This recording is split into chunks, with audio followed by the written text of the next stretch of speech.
1988. We had pioneers emerging and the whole game flipped on its head. We're about to talk about the debut albums that dropped in 88, the year that hip-hop changed.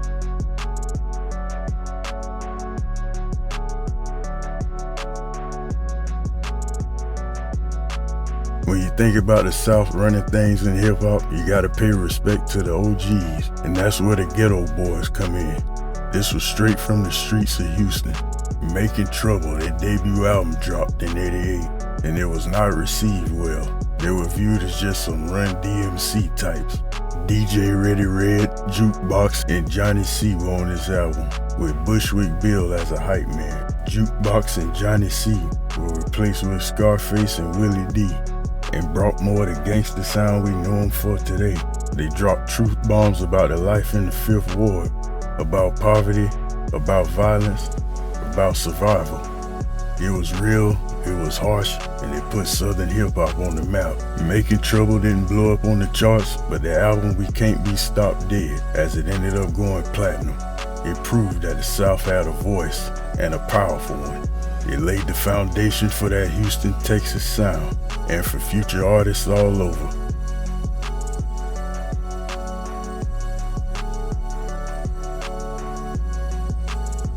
We gotta talk about the hip-hop heroine, MC Lyte.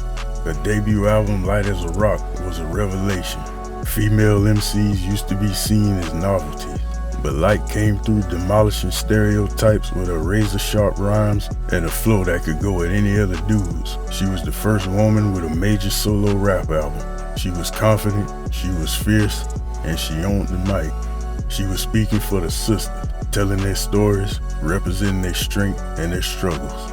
And she was fly. She did it all while rocking gold chains and Adidas. This album opened doors. It showed the world that women could hold their own in hip-hop, and that they had something to say, and that they deserved to be heard. She appeared on movies and TV shows, and has received different Lifetime Achievement Awards. MC Lyte paved the way for women to be independent in the rap game.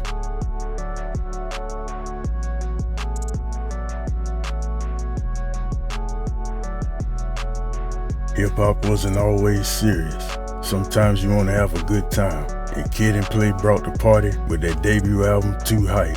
They were funny and energetic. They had these crazy high-top fades, colorful outfits, and dance moves that had everybody trying to imitate them.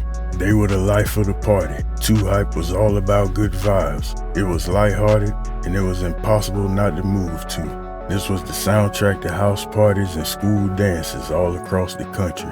But don't get it twisted, they could still spit rhymes with the best of them. They just did it with a smile on their faces, and that's what made them special. Their impact went beyond their songs. They had their own movies, their own cartoon. Kid and Play showed the accessible part of hip-hop, and it could cross over in a major way.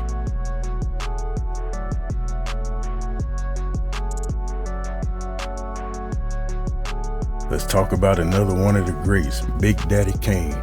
His debut album, Long Live the Kane, dropped in 88, and it was like a lyrical masterclass. This was poetry in motion. Kane's flow was smooth like butter. His wordplay was intricate, and his delivery was effortless. He could switch up his style at the drop of a dime, going from rapid-fire verses to melodic flows without missing a beat. He was a beast on the mic. Long Live the Kane wasn't just about skills, though. He also had something to say. He talked about life in the streets, about love, about social issues, and he did it all with style and intelligence. He was a true artist using his platform to elevate the game. This album influenced a whole generation of MCs. You can hear Kane's influence in their flows, their wordplay, and their delivery.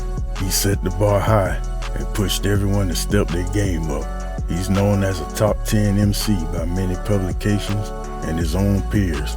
He proved that rap could be both lyrical and commercially successful. It solidified Kane's place as one of the greatest MCs of all time.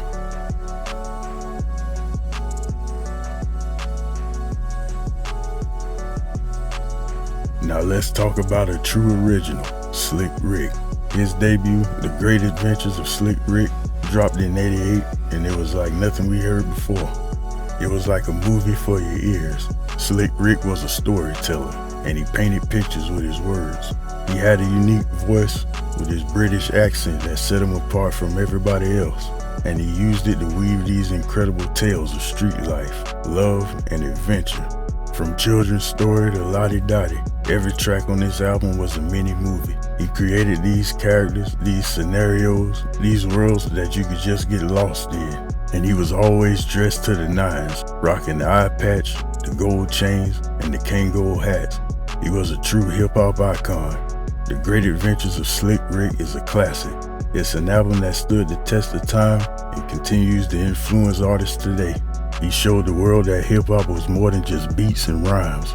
It was a canvas for storytelling, for imagination, and for entertainment.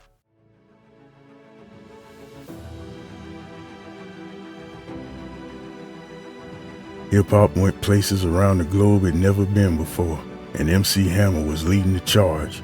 His major debut album, Let's Get It Started, was a phenomenon. It sold over 20 million copies worldwide, and it turned Hammer into a global superstar. Hammer was different. He wasn't afraid to embrace the spectacle, the showmanship, the entertainment side of hip-hop. He had all these elaborate dance routines, these crazy costumes, and the stage presence that was undeniable. Let's Get It Started was packed with hits, and then his next album, Please Hammer Don't Hurt 'Em, went diamond. These songs were everywhere, on the radio, on MTV, in movies, in commercials. You couldn't escape him, and Hammer's impact went beyond music. He brought hip-hop to audiences that had never been exposed to it before. He broke down barriers and showed the world that hip-hop was a global force to be reckoned with. Some people criticize Hammer for being too commercial, for not being real hip-hop, but he didn't care. He was entertaining the masses, and he was doing it his way. He went broke, but he recovered, and he stayed relevant well after his music career.